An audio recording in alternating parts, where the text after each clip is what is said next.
Let's bring in Brian Estridge, the voice of the TCU Horned Frogs, to see if he agrees with me. Brian, how are you doing? I'm doing great, fellas. How we doing? Shouldn't Dak Good, Prescott know Brian. where the sideline is when he's You running? would think, man. I'm a Dak fan. I'm like the one guy in Right. Dallas right now who is. I think he's got all the skills. I know he makes decisions that drive people crazy. But I mean, in this day and age, look at that league, man. It's so hard to find guys that can get it done. And more times than not, he does. So I'm like, roll with him. Let's go.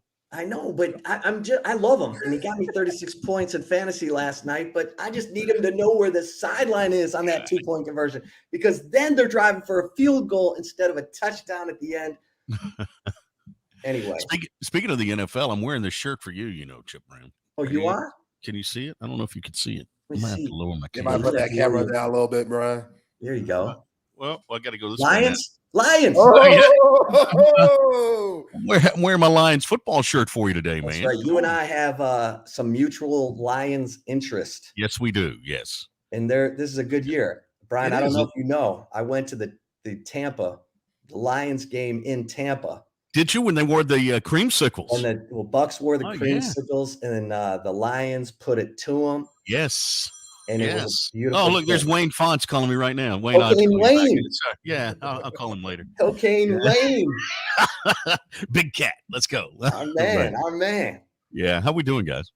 I mean, we're just going from one purple team to the next. You know what I mean? I know. Well, you had a good one last week. That's for sure. And everyone's like, oh, TCU's struggling. I'm like, TCU has 8 starters back from that defense that completely stoned Texas on their own field. Yeah, but Big 12 in sacks. It just doesn't. For some reason, they haven't played up to that same level, though, man. It's been, I think it's got all these guys sort of scratching their heads as to, what's the deal here? Is it just because they got a year of tape on you? I don't think that's the case. You've had some guys who had great years last year who just, aren't quite playing to that level that they did, in 2022. So, I mean, it's kind of baffling at this point. Well, I get the offense had a lot of changeover. I think only 3 starters came back on offense. You lose Max Duggan, that may, Quentin Johnston. I see all these TCU guys, Kendry Miller in the NFL scoring touchdowns, right. Darius Davis. I get all that. But defensively, it seems like, you got Johnny Hodges back, Jamoy Hodge, Josh Newton. You got Bud Clark, who had 5 interceptions last year. So, Joe Gillespie's back as the DC. Yeah, I don't think it's a scheme issue. I don't think it has anything. I think you missed D Winters at linebacker more than maybe we thought. You don't have that true threat at defensive end like you had last year, a guy who was going to get to the quarterback, more times than not. And I think that Johnny Hodges being hurt for a lot of the year has not helped. And then, Trey Tomlinson on the side opposite of Josh Newton was, a lockdown guy. You where were you going to go? I mean, you really didn't have an option. And this year, the corner opposite as Josh has kind of been by committee, and they haven't been able to totally solve that yet. So, that's been what they've been up against. And it's, like I said, I think it's frustrating. I know it's frustrating for these players and for these coaches. And, where do they get to and how do they get out there? And, how do they get back to where they were? I think that's the part that's gotten them, sort of scratching their head. And you got fans, obviously, calling for the scheme issue. Oh, it's a problem with the scheme. The scheme was pretty dang good last year. They didn't change anything. In fact, they got more in this year. And so, I don't think it's a scheme. Yeah, Brian, players have always made the biggest difference at the end of the day. And we're going to get to some more football questions, obviously. But I got to ask you, for someone who was present when the nasty-ass possum, rabid-ass possum in Lubbock roaming the field, what was going through your mind when you saw that happen? I was thinking about who is it, Kevin Harlan, that always does the play-by-play when a naked guy runs out on the field. I thought, do a play-by-play of the possum here who didn't want to leave, but we were in commercial break, unfortunately. Hey, here's the crazy thing about this, guys. The last time we were in, I think it was the last time we were in Lubbock. Maybe it was 2 times ago. There was a fox out on the field. It's like, what's going on? Why are we at a zoo? Come on. Yeah, that's what it feels like, man. It's like, and by the way, it's the worst zoo in the country. If it's a possum and a fox, Yeah. if that's the only two you got, what's Well, the old joke? Prairie dog town out there Yeah, too. exactly. Hey, what's the old joke? Where the guy says, "I went to the zoo," and the guy goes, "How was it?" The guy says, "I only had one dog. It was a Shih Tzu." And that's you remember that joke? But that's kind of, I mean, it's like, what are we doing here, man? I got a possum and a fox, and crazy things happen in Lubbock at night. I do know that, man. Man, well, give us your thoughts, Brian, on this TCU team, because obviously you lose some key players from that team last year, and you're trying to. Where are you seeing progress? Well, let's start with the quarterback situation. Sure. Chandler Morris, Josh Hoover, who's going to be on the field Saturday night, and how would you characterize their seasons? Yeah, I think it's going to be Josh. I mean, I just think that they still think that Chandler might be a week away. He's kind of last week they said if it was an emergency, he can hand it off. And so, so maybe they're not ready to play him just yet. But here's the thing. Can Josh Hoover play? Yeah, he can play. Josh Hoover's is a good quarterback, but he's a freshman. And when you throw the ball, whatever 50 times a game, you're going to have a couple of interceptions. That's unfortunately the way to, whether you're a freshman or a senior, more than likely you're going to have a couple of picks and you're going to have a couple of decisions you'd like to have back. Now, that number expands when you are a freshman and you're really only playing in your third game.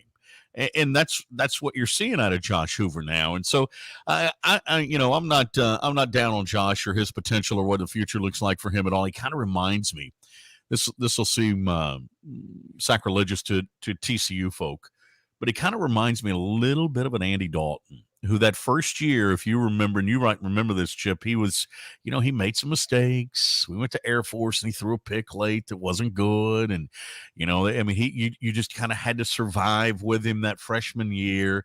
But look what it became. And that's kind of what Josh reminds me of, because he has the same kind of presence with the team. He has the team respects him.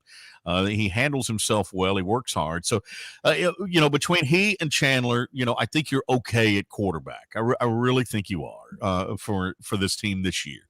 What you have had, though, is you've had an offensive line that hasn't necessarily played up to the level that you thought it would. They had to shuffle the deck, and move Brandon Coleman from left guard to right tackle and kind of go back to what it was last year. And you're really still only 7 deep there that they trust. And that's not enough. You know how that is.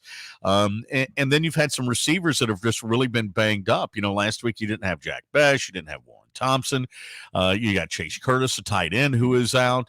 DJ Allen hasn't been on the field. Cordell Russell's a freshman that we really haven't seen. I mean, these are guys that you were kind of thinking, okay, they're going to do something, and they haven't yet. And so that's been an issue at wide receiver. Monty Bailey's been solid in the run game, but he's been solid in the run game between the 20s. You get in the red zone, and this team has really struggled. Sonny Dykes told me a note today, and I didn't write it down. I got to go back and look it up. That last year, TCU had 70-plus plays of 10-plus yards. So 70 explosive plays last year on offense.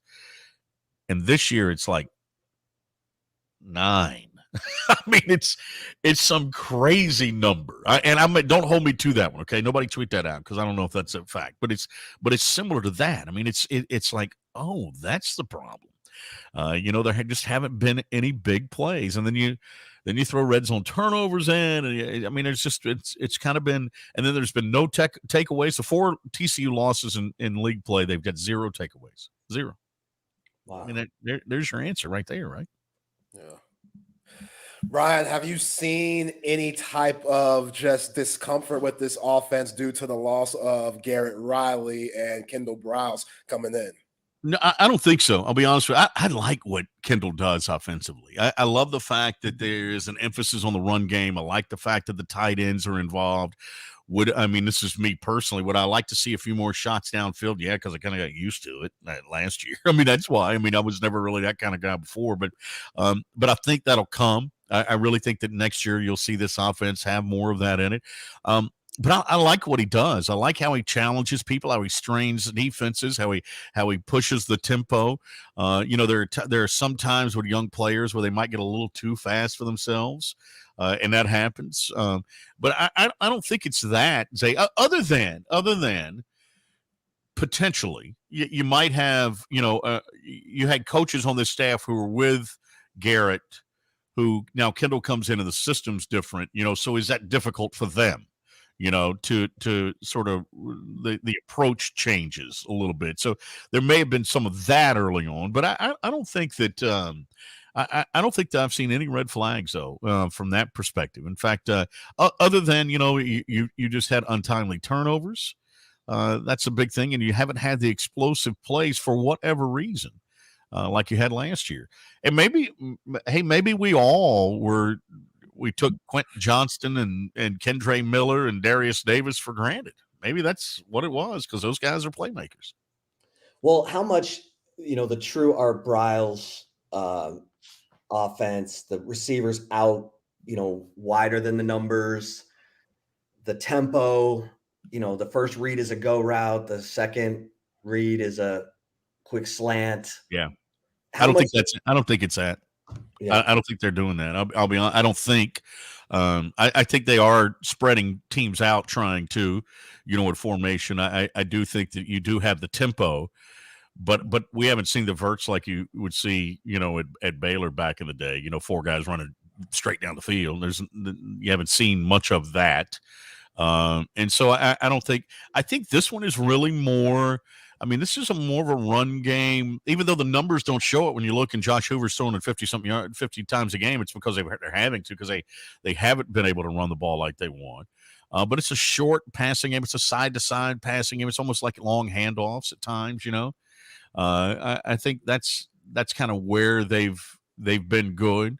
And maybe some of that of late has been because you've got a young quarterback, out there. Maybe you're trying to, make a safer throw for him. I don't know. Yeah, he looked good against BYU. Everybody looks good against BYU, though. Yeah, we're finding that out, bro. And and I don't mean that as a slam on Josh. But they've been disappointing to me. Yeah, I thought of the 4 teams coming in the league, I told everybody, and I may have even told you this, I think, Chip, when we were standing there in the end zone talking at Big 12 Media Day, that I thought BYU would handle the move better than the other 4 because of depth. I thought they would have they would be older and they would have more depth than the other 3 teams. But that's Central Florida, I guess, would be the best of the 4, I guess, coming in. But to me, BYU's been a disappointment so far. And so, but but it was also a win that TCU needed.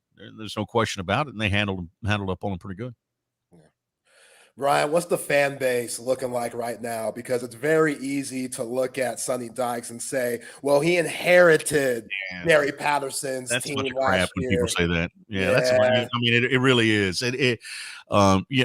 This team would not have done what it did last year without Sonny Dykes. And I don't say that because I do his games. It's just because I watched it.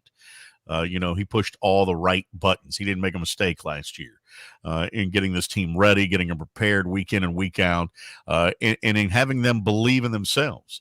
Now, credit goes to that group of older players too, who bought right in from the beginning. But no, it has. This is not a coaching issue. I go back to the defense of the scheme. That has nothing to do with it. This is just. You know what I think it is, guys. Honestly, what I think some of this is, and until you've been there, I think it's hard to realize. I think there was a burden on this team that it carried over from last year, and I think that burden was a couple of things. I think one is, you wanted to repeat, you wanted to get back to what that group did last year, obviously, which is really, really hard to do. You know that. Georgia can do it, but it seems like everybody else has a really hard time doing it. So you want to repeat. 2 is the last game of the year, left a lot of question marks for folks. Hey, did they deserve to be there? Well, was it all a fluke? Can they play with the big boys? Blah, blah, blah, blah, blah. And so I think you had that burden that you had to disprove. And then you looked around and you didn't have Max Duggan and Quentin Johnston and Kendre Miller and Darius Davis and even guys like Wes Harris and Steve Avila. These guys that were leaders in the locker room, you didn't have those. And so I think there was a real, sort of weight on the shoulders of this team from the beginning. And that's, good teams kind of get rid of that and shed that weight pretty quickly during 2-a-days. And these guys, I don't think they were able to do it. And I think that sort of lingered all year long. Yeah. When you look at the best game that TCU has played this year, what would you say that game was? I guess you would have to say BYU. Yeah. But again, we know why, but a little bit, because of the opponent. I guess SMU probably. I think SMU is a really good football team. I mean, that's sort of proving out, is it not? I mean that's a quality football team that is continues to win. That might have been the best one. That would probably be it. And which is interesting because and Chip, you and I kind of laugh about that game a lot, but I mean it has proven of recent years to be a bigger rivalry for SMU than for TCU. For sure. And yet in that game, I thought TCU really played as if it mattered. And I think, what, some of that might be a testament to how they feel about Sonny Dykes too. Yeah. They weren't going to let Sonny Dykes lose to his old team. But I would say that would be the best game of the year that they played so far. They were physical. They were fast. They were playing intentional. I think that would be it. When you look at, one other real quick question, how good is Iowa State? Because TCU went up there and Iowa State won 27-14. Yeah, they were good that day. I think they kind of have their groove back. I'll be honest with you. I think they've got to, to me, Beck managed the game great. He was solid. Sanders had about 100 yards, but they just shut down TCU. The defense is, that's where they make their money at Iowa State. Let's face it. And they were really, really good. They held TCU under 400 yards, and I just thought that, and I think TCU hit on like half of their third downs. Defensively, I just thought they were really good. Sonny Dykes was not happy after that game. I will tell you that's the most emotional, from an anger standpoint, that I've seen Sonny after a game. He was not happy with his team's effort in that one. Yeah.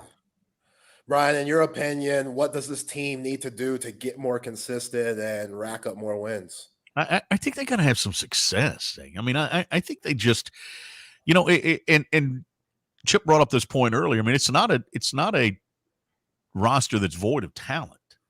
I mean, there's talent on this team, but I just think they need some confidence, and I know that sounds real simple, but I just think they need to have early success in a game to where all of a sudden they look up and, okay, we're up 14-0 and we're up 14-3 and we've had 2 extended drives, or we've had a big play, or we didn't turn it over in the red zone and we converted on our third downs, or we made something happen in special teams, which has been bad this year, which is not TCU football.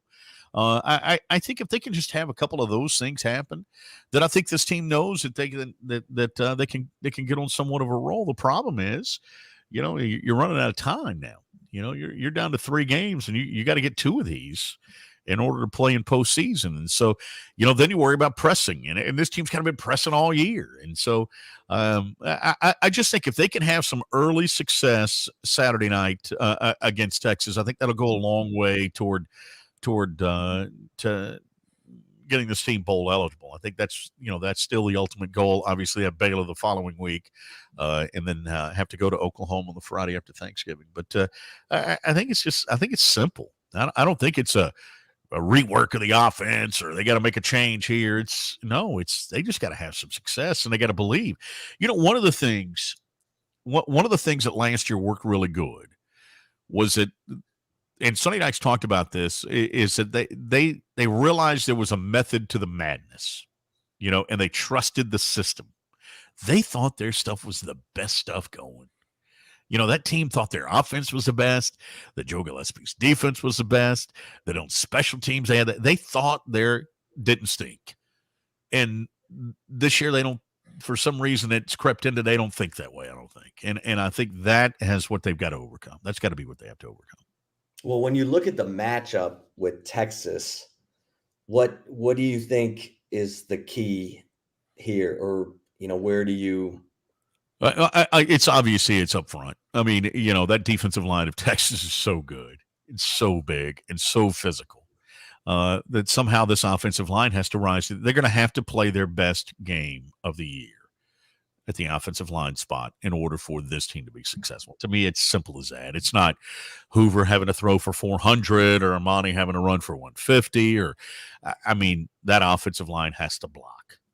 And if they can block and if they can buy Hoover some time and create some semblance of a hole for Amani Bailey, then they got a chance. Yeah. Night game in in Funky Town. You know, it's always fun, man. 6:30 kick. It's going to be a great atmosphere. I think it's, you know, the weather's going to be good. It's going to be a nice little crisp fall night. So, I mean, it's the last time these two teams meet, at least for a while.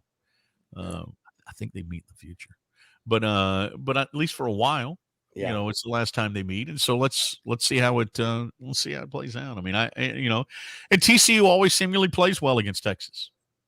Yeah. I mean, you know, what is it? Is it what, 9 last 11, something like that? Yeah, 9-3. Something like that. Yeah. Woo. So what, I mean, it seems to. What's the most surprising thing to you, Brian, about this season regarding TCU? That this receiving core is not elite.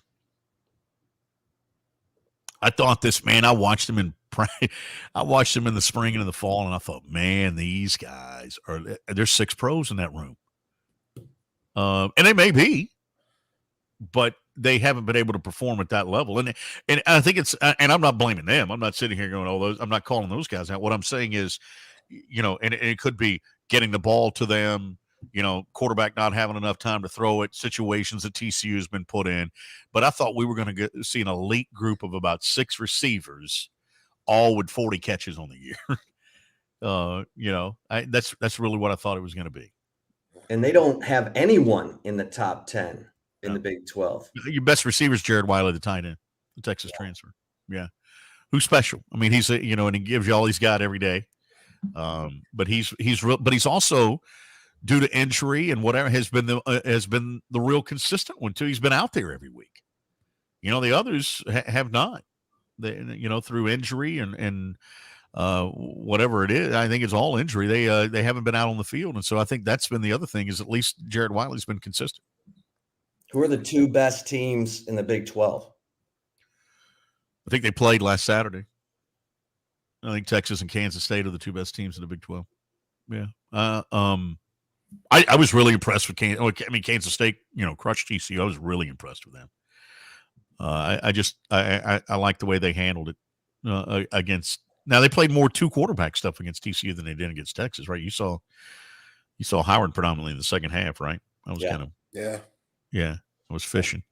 And so I mean, I think to me though those two are the best. Now, Zay, you looked at me like did I leave somebody out? Mike Gundy might deserve some more love, Brian. I don't know. Yeah, and candidly, I haven't seen him. We don't play him this year, and so I haven't even looked at him on tape. You're right. I probably did leave him out. I think those. Can I say 3 then? Because I haven't seen them, I haven't focused on them at all since we don't play him. I should have said him. Yeah, I was happy for him. In fact, I sent my buddy up there. I said, "Hey, now that you guys have that trophy, I wouldn't schedule him. You own it for the rest of own it forever till the end of time." Exactly. Yeah, keep that Bedlam trophy in Stillwater. Yeah. Okay, last thing for me, Brian. How good is Amani Bailey? He's good. He's really good. He's physical. He doesn't go down on first contact. As they like, his yak yards are solid. I mean, he's a guy that he gives you 100%. He works hard every day in practice. He's a great young man. He's a real good player. I mean, there've been a couple of times where you thought, he's going to score here, and he just doesn't quite get it. But for whatever reason, angles or things of that nature.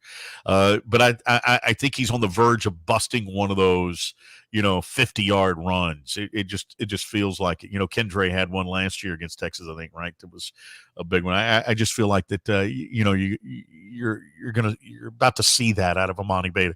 I think he's really good. You know what? Here's the other thing that stands out about him. It's a number I was looking at. You guys love numbers. I know. I think he's caught like 18 of the 19 times he's been targeted in the passing game. So he doesn't drop the football. So he's talented in that aspect also. So, yeah, he's a good player. Yeah. Brian, my last one. How cool is it for you to see Kevontae Turpin doing what he's doing for the Dallas Cowboys? I mean, I feel like Mike McCarthy needs to stop throwing it to Michael Gallup and start giving it to Kevontae Turpin a lot more because he's their third best who wasn't he receiver. threw to? Who was the fourth down throw to? Probably not the guy you'd expect the other night. I mean, kid from South Alabama, Tolbert, exactly. right? Yeah, right. Exactly. What, everybody else a decoy? I mean, no, I'm with you. Terp's just a playmaker. I mean, you guys saw him coming out of TCU. I mean, he is a guy when he gets the ball in his hands, you hold your breath for a minute, and then electricity kicks in. And it's fun to see him having some success. And there's a ton of frogs in the league right now that are having some success. And I think that says a lot to where this program has been and where hopefully it continues to go. But it's fun to see those guys. Fun to see it here in the hometown too. I mean, that's the other thing that's special. This is a baseball town though now, Zay. I mean, I don't know if you know that. It's a baseball town. So I don't even know if anybody knows the Cowboys are playing anymore, man. All right. So Brian, if the Lions end up in an NFC championship, I will be there. Yeah, we got to figure out how to get there. My deal is I've made a pact with my family for years. I have two kiddos. One's a freshman in college, one's a senior. That we're all going to be at the Super Bowl. So I might have to sell my house, pay for it. But we will. If the Lions get there, we will be there. Yeah. Because Lions fans are starving. They will sell their house to get tickets. Hey, and if the Texas Rangers can win a World Series, the Detroit Lions after losing 100 games. Oh yeah, if they can win a World Series, surely we can make the phone call. We can make the phone call. Oh man! For the Super Bowl, let's call it. Wow. Yeah. Surely. Wow, man. That is awesome. Wow. From the 82 draft right there. That's awesome. That's what the draft. That's what really? The pick was made on. Yes. Did you get that at an auction or someone give it to you? Yeah. I had a buddy of mine with a connection, of course. Nice. Love it. Good. Yeah. Oh, man. I went to go see Queen last week in Dallas. Nice. And they played Another One Bites the Dust. And I'm like, right. Took me right back to the You're Lions. thinking Jimmy Spider-Man Williams. Oh, yeah. Billy Sims. Yeah. Restore the Roar. Restore the Roar. Yeah. All right. Brian, you're the best. I'll see you Saturday night. Chip, do they always make you do this show from prison? I'm just looking at your backdrop. Yes. So I'm actually at the Texas football stadium still because we had player interviews. Normally, okay. Gotcha. Normally I do it from somewhere other than prison. Okay. Yeah. All right, I haven't quite figured out where the best, they do have a bookshelf over there. Maybe I'll something next week. Call me anytime, fellas. Hey, Brian. I appreciate you. See you guys are best. Bye-bye. All right. Good stuff with Brian Estridge, voice of the TCU Horned Frogs.